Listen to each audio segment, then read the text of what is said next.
Former Seattle Police Chief Adrian-Diaz was fired this afternoon. The mayor's office says it's because of an alleged intimate relationship with his former chief of staff. Diaz says he was blindsided, telling Fox 13 he only learned about it after an internal email went out to city employees. Diaz defends he never had an affair and believes his demotion and ultimate termination are retaliation for changes he tried to make at SPD. Fox 13's Jennifer Dowling talked to City Council member Bob Kettle about the decision and why he thinks it's important to move on in the new year.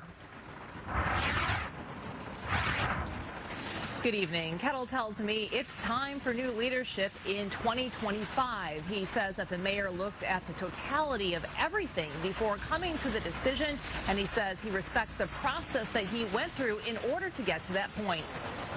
And we need to basically clear the decks and have that opportunity to move forward. A new year will bring new leadership to SPD, a change Bob Kettle, chair of the Public Safety Committee, says is necessary. I believe in the work of the investigation, and I think it's time again to move forward for the department's sake. This letter from Mayor Bruce Harrell accuses former Chief Diaz of dishonesty, unprofessionalism, not disclosing conflicts of interest, and improper personal relationships. The charges within the investigation are real, very serious, and they need to be accounted for. One allegation that led to Diaz's firing involves a romantic greeting card investigators say they found in his security detail's car. The OIG also says the handwriting in the card matched Tompkins' handwriting. But Diaz tells Fox 13 he asked the OIG to fingerprint the card, but they declined. I asked Kettle about whether he'd like to see that card fingerprinted. I believe that the investigation was thorough. I believe it was professionally done. I recognize Chief Diaz has his counterpoints, but again, those points were raised at different points, or he had an opportunity to raise points regarding different aspects of the investigation and may not have chose to do so at that time. Diaz also told Fox 13 he didn't know anything about the card. I asked Kettle if he'd personally reviewed it. No, I have not. Myself and the council president, in terms of our positions, we're informed about the various pieces of the investigation, the timeline and so forth, but I have not seen specific pieces, of evidence and the like.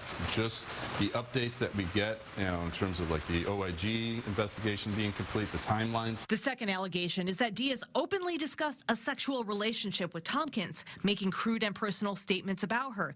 Diaz denies that too. In denying a relationship, Tompkins told Fox 13 in a statement, "I support Chief Diaz and his family. The city has lost a fine public servant and a dedicated officer. The allegation that Chief Diaz and I were in a romantic or sexual relationship is completely false and highly damaging to both his and my professional reputations."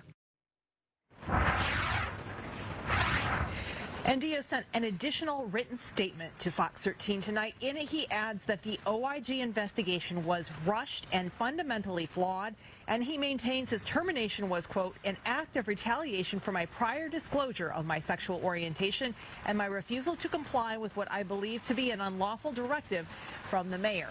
Fox 13 has reached out to the Inspector General's office to substantiate Diaz's claims if possible, and we are waiting to hear back. Reporting live in Seattle, Jennifer Dowling, Fox 13 News.